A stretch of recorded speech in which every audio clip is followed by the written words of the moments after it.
হরে কৃষ্ণ কৃষ্ণ কৃষ্ণ হরে হরে হরে রাম রাম রাম হরে হরে। নমস্কার দর্শক বন্ধু, আজকে আরও একটি নতুন ভিডিও আপনাদের জন্য। আজকের এই ভিডিওতে আমরা আলোচনা করতে চলেছি তুলা রাশি বা লেপ্রা সাইনকে নিয়ে। তুলা রাশি বা লেপ্রা সাইন হচ্ছে রাশিচক্রের সপ্তম রাশি। আর এই তুলা রাশি বা লেপ্রা সাইনের মানুষ মানেই আপনাদের জীবনের সবসময় একটা ব্যালেন্স করার ক্ষমতা, সবসময় একটা ভারসাম্যপূর্ণ জায়গা, সবসময় একটা রুচিশীল, ন্যায়পরায়ণ, শান্ত স্বভাব। আর এই তুলা রাশি বা লেপ্রা সাইনের মানুষ মানেই আপনাদের মধ্যে অদ্ভুত এক আকর্ষণ, যার ফলে সহজেই কিন্তু অন্যদের মন কিন্তু আপনি সহজে জয় করে ফেলতে পারেন। অন্যরা আকর্ষিত হয়ে যায় আপনার প্রতি, কারণ আপনাদের প্রতীক হচ্ছে দাড়িপাল্লা। আর আপনাদের ক্ষেত্রে আপনারা লক্ষ্য করে দেখবেন সব সময় জীবনে সমাজে ভারসাম্য বজায় রাখতে খুব ভালো পছন্দ করেন। তবে কখনোই যে চুপ করে বসে থাকবেন এমন ঘটনা কিন্তু আপনাদের দেখা যায় না। আপনি যদি তুলা রাশি বা লেপ্রা সাইনের মানুষ হয়ে থাকেন তাহলে আজকের এই ভিডিওটি শুধুমাত্র আপনার জন্য, কারণ আজকের ভিডিওয় আমরা আলোচনা করতে চলেছি বৃহস্পতির সঞ্চার, বৃহস্পতির রাশি পরিবর্তন। কর্কট রাশিতে তিনি গোচর করতে চলেছেন 2 জুন 2026, যার ফলে তুলা রাশি বা লেপ্রা সাইনের মানুষদের জীবনে বহু গুণ কিছু ভালো ফল, জনখ্যাতি এগুলো বেড়ে যাবে। প্রচুর আর্থিক ক্ষেত্র, আর্থিক শক্তিশালী জায়গা, যে অর্থকে আপনি এতদিন আবেদন জানিয়েছিলেন আসুক, সেই অর্থ আজ আপনার হাতের মুঠোয়। তাই ভিডিওটি একদম স্কিপ করবেন না। পুরো ভিডিওটি দেখতে হলে অবশ্যই আপনাকে চোখ রাখতে হবে আমাদের পর্দায়। যারা যারা এই চ্যানেলটিকে দেখছেন আর ভিডিওটা দেখছেন শুনছেন, তাদের বলছি আপনারা কি একমত? আপনার জীবনে কি এগুলোই ঘটে? আজকের ভিডিওয় বলা প্রথম কথাগুলো একবার মিলিয়ে নিন। যদি মিলে যায় তাহলেই আপনি জানবেন পরবর্তীটাও আপনাদের জীবনে মিলবে। তুলা রাশি বা লেপ্রা সাইনের মানুষ মানেই আপনাদের মধ্যে সব সময় একটা জিনিস লক্ষ্য করা যাবে, শান্তিপ্রিয়তা এবং মিশুকে স্বভাব। প্রত্যেককে নিয়ে কিভাবে মিলেমিশে চলবেন এবং সব সময় কিভাবে একটা শান্তির বার্তা প্রত্যেককে দেওয়া যায়। কোথাও ঝগড়াঝাটি অশান্তি হচ্ছে, আপনি সেটাকে কীভাবে মিটমাট করতে পারেন শান্তিপ্রিয়তার সাথে। এই যে জিনিসটা অত্যন্ত মানুষকে ক্যাচ করে এবং এই প্রত্যেকটা ক্ষেত্রে আপনি দেখবেন পরিস্থিতি অনুযায়ী খুব বুদ্ধির সাথে আপনি সিদ্ধান্ত নিতে পারেন। যত জটিল সমস্যাই হোক সবাই ছেড়ে দিক, আপনি ছাড়বেন না, শান্তভাবে সমাধান করবে। এইটাই আপনাদের ওস্তাদ। এই জায়গাটাই কিন্তু সকলকে আকর্ষিত করে দেয়। আপনি তুলা রাশির মানুষ, আপনি লেপ্রা সাইনের মানুষ, আর এই সময় সেইগুলো কিন্তু আরও বাড়বে। খুব সহজে নতুন পরিবেশে আপনি মানিয়ে নিতে পারেন, সবার সাথে হাসি খুশি বন্ধু হয়ে যেতে পারেন, এইগুলো কিন্তু থাকবে। কিন্তু গুরুত্বপূর্ণ পয়েন্ট হচ্ছে সৌন্দর্য, বিলাসিতার প্রতি প্রবল আকর্ষণ। আপনার শিল্পকলা, গান, নাচ, সুন্দর জিনিসের প্রতি যে গভীর ভালোবাসা, যেটা আপনার জীবনে খুব কম আসে, যেটা আপনি চান প্রত্যেকটা ক্ষেত্রেই দেখবেন সেইটা যেন হয় না। আপনি চেয়েছেন কিন্তু পেয়েছেন অন্য কিছু, সেটাই কিন্তু আপনার মানসিক কষ্ট। আপনার শরীরে না যত কষ্ট থাকে, মনের কষ্ট সব থেকে বেশি থাকে। আর যে কষ্টটা বোঝার জন্য আপনার কাছের মানুষরা খুব একটা পাশে থাকে না, সেটা প্রতিবেশী হোক, বাইরের কোনো মানুষ হোক, তাদের কথা বলতে পারি, তারা কিন্তু বুঝতে পারে, যেটা বাড়ির মানুষ, মনের মানুষরা বুঝতে পারে না। আপনি তুলা রাশি, আপনি লেপ্রা সাইনের মানুষ। আপনি যদি আইনের কোনো কাজ করেন তাহলে একসময় খুব ভালো ফল পাবেন। আপনি যদি বুদ্ধিভিত্তিক কোনো কাজ করেন, যদি কোনো জ্ঞানদাতার কাজ করেন, তাহলে এই সময় বৃহস্পতির সঞ্চার আপনাদের জীবনকে বদলে দেবে। কারণ আমরা আজকে আলোচনা করতে চলেছি শুধুমাত্র বৃহস্পতির কর্কট রাশিতে যে সঞ্চার হবে, তাই তুলা রাশি বা লেপ্রা সাইনের এটা কিন্তু 10ম ঘরে পড়ছে, অর্থাৎ কর্মের ঘর, যেটা আপনার জীবনে এতদিনের চাহিদা, এতদিনের পূর্ণতা সেগুলো দিয়ে দেবে।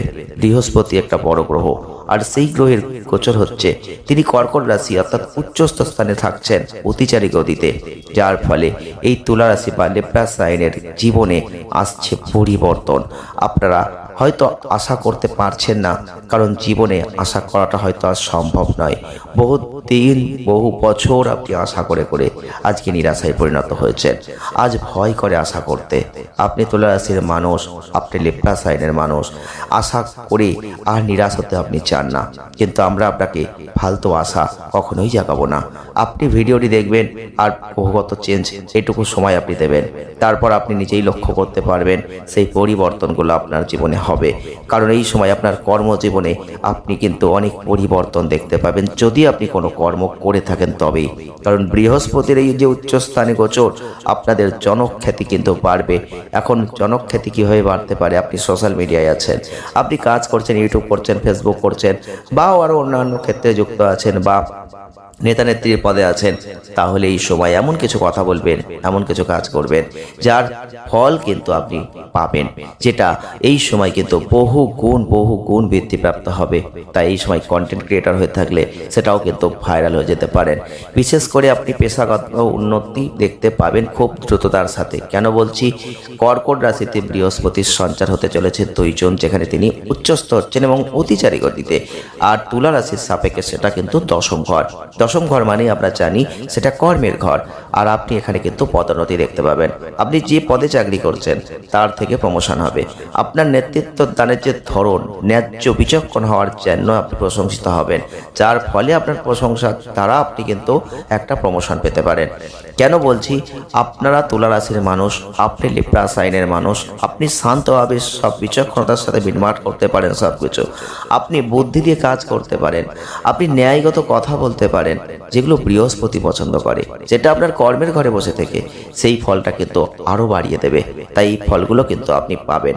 আপনার যুক্তি ছাড়া কথা বলি না, আর যুক্তিগত কথাই কিন্তু আপনাদের বলছি, যার সাথে যার মিল সেটাই কিন্তু বলছি। এখন আপনার জন্মচাটে যদি বৃহস্পতি খারাপ অবস্থানে থাকে, তাহলে এত ভালো ফল কিন্তু আপনি পাবেন না।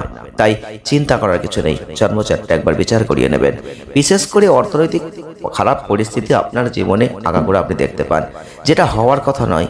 সেই অর্থনৈতিক ক্ষেত্রে আপনি খারাপ পরিস্থিতির সম্মুখীন বহুবার হয়েছেন, চেয়েছেন, অর্থ হাতে আসেনি। এই কর্মজীবনের উন্নতি আপনি এখন দেখতে পাবেন। যে কাজই করুন না কেন, আয় কিন্তু বাড়বে। আপনি যে ব্যবসায়ী করুন, যে পেশায় থাকুন না কেন, সেখানে উন্নতি হবে। আর পেশাগত উন্নতি মানেই আপনি কিন্তু অর্থ রোজগার করবেন, বিনিয়োগ শুরু করবেন, আর বিনিয়োগ থেকে লাভ পাবেন। তবে জনপরিচিতির মাধ্যমে আপনার আর্থিক ক্ষেত্র এই সময় খুব স্ট্রং হবে। আমরা কিন্তু আজকের ভিডিও আপনাদের তুলে ধরছি, আপনারা মিলিয়ে নেবেন। যারা তুলা রাশি বা লিব্রা সাইনের মানুষ আছেন, অলরেডি অনেকের এই স্টার্টিং কিন্তু পয়েন্ট শুরু হয়ে গেছে। যারা প্রেম করছেন তাদের কেমন যাবে? এই ব্যস্ত সময়সূচি আপনার সঙ্গীর আপনার প্রতি গর্বের ক্ষেত্রে একটা প্রধান ভূমিকা রাখছে, কারণ আপনার জীবনসঙ্গীর কর্মজীবনে যে সমর্থন আপনাদের বন্ধনকে আরও দৃঢ় করে দেবে। তবে আপনার বাবা অথবা আপনার জীবনের কোনো বয়স্ক পুরুষ আদর্শ আপনার সাফল্যে একটা প্রধান ভূমিকা রাখছে। তাই তাদের কখনো অবহেলা করবেন না। সেটা পিতা হতে পারে, সেটা বয়স্ক কোনো পুরুষ হতে পারে, সেটা স্বামী হতে পারে। তাই তাদের একটু গুরুত্ব দিন, কারণ তুলা রাশি বা লিব্রা সাইনের মানুষ, তাদের দ্বারা আপনি আপনার জীবনে, আপনার পরিবারে যে মর্যাদা, যে সম্মান, যে জায়গাটা আপনি চেয়েছেন এতদিন, সেগুলো তুলে ধরতে পারবেন। সেই জায়গাটা আপনি দেখবেন আপনি কিন্তু পাচ্ছেন। তাই ভয় পাওয়ার কোনো কারণ নেই। কর্মক্ষেত্রে কর্ম করুন, তবে এই কর্ম করতে গিয়ে স্বাস্থ্যের দিকটা খেয়াল রাখবেন, কারণ কর্মক্ষেত্রে চাপ বাড়ার কারণে আপনি মানসিক চাপে পড়ে যাবেন। আর আপনার এই দেহভঙ্গির দিকে মনোযোগ দিন, কারণ হাড়কে শক্তিশালী করতে হবে, সুরক্ষিত করতে হবে। আপনার শরীরে হাড়জনিত সমস্যায় আপনি ভোগেন, ব্যথাজনিত সমস্যায় ভোগেন। আর আপনাদের ক্ষেত্রে আপনি লক্ষ্য করে দেখবেন, আপনার গায়ে যদি কেউ একটু হাত দিয়ে টিপে দেয়, তাহলে দেখবেন আপনার সেই গায়ের মাংসপেশিতে যেন একটা ব্যথা কাজ করে। তাই সেই দিকটা একটু খেয়াল রাখুন। বাতের সমস্যায় আপনি অতিরিক্ত ভোগেন, অতিরিক্ত কাজের চাপ এড়াতে হবে। তাই কর্মজীবন, ব্যক্তিগত জীবনের মাঝে নিয়মিত একটু বিরতি নিতে হবে। অর্থ আমাদের প্রত্যেকের প্রয়োজন। অর্থের জন্য আমরা ইঁদুর দৌড়ের মতো প্রতিনিয়ত দৌড়ে চলেছি, কিন্তু অর্থ আসবে। তুলা রাশি বা লিব্রা সাইনের মানুষ চিন্তা করবেন না, কারণ ঈশ্বর চেয়েছেন আর বৃহস্পতি কৃপায় আপনি অর্থ পাবেন। কিন্তু অর্থ আগলেই তো হবে না, নিজের শরীরকেও দেখতে হবে, সেই জায়গাটা খেয়াল করুন। তবে একটা কথাই আপনাদের পরামর্শ দেব, জীবনে আপনি সততার পথে চলেছেন আর নিজের জ্ঞান বুদ্ধি প্রয়োগ করে আজকে অনেক দূর এগিয়ে এসেছেন। তাই লোভের বশবর্তী হয়ে এই ভুল কাজ করবেন না। এমন কিছু করবেন না যেন নীতিবিরুদ্ধ হয়, এমন কিছু করবেন না যেন অসততার পথে চলে যান। এমন কিছু কাজ আপনি করতে যাবেন না। সততার পথ ধরে হেঁটে চলুন, যথাসাধ্য চেষ্টা করুন, যে কাজ করছেন সেই কাজই করুন। জীবনে যেটা আপনার ভালো লাগে সেটাই করুন। আপনার নীতিকে, আদর্শকে মেনে কাজ করুন। দেখবেন আপনি অনেক অনেক চূড়ায় উঠে যাচ্ছেন, ওপর দিকে উঠছেন। যেখানে আপনার যাওয়ার কথা নয় সেখানে পৌঁছে যাচ্ছেন। ভয় নয়, ভয়কে জয়। তুলা রাশি বা নিবলা সাইনের মানুষ, সেই দিন এসে গেছে। গুরুর জ্ঞান করুণা আপনার কর্মকে যথেষ্ট ভালো পথে পরিচালিত করবে। পারলে একজন গুরুর আশীর্বাদ নেওয়ার চেষ্টা করুন, সেটাই আপনার জন্য শ্রেয়। তবে এই সময় কিছু প্রতিকার বলছি, আপনার বৃহস্পতিকে শক্তিশালী করার জন্য সেই প্রতিকারগুলো করুন। কপালে সাদা চন্দন, হলুদের তিলক লাগান, পুরোহিত বা শিক্ষককে হলুদ ফল দান করুন। আর অবশ্যই বলবো, আপনারা যদি পারেন কর্মক্ষেত্রে একটা হলুদ ফুল অবশ্যই রেখে দিন, প্রত্যেক দিন সকালবেলা করে এটা চেঞ্জ করুন। দেখুন কি দারুণ ফল আপনি লাভ করবেন। তো আমাদের আজকের ভিডিও আপনাদের কতটা ভালো লেগেছে একটা লাইক শেয়ার কমেন্ট করে জানাবেন। ভালো থাকবেন, ধন্যবাদ।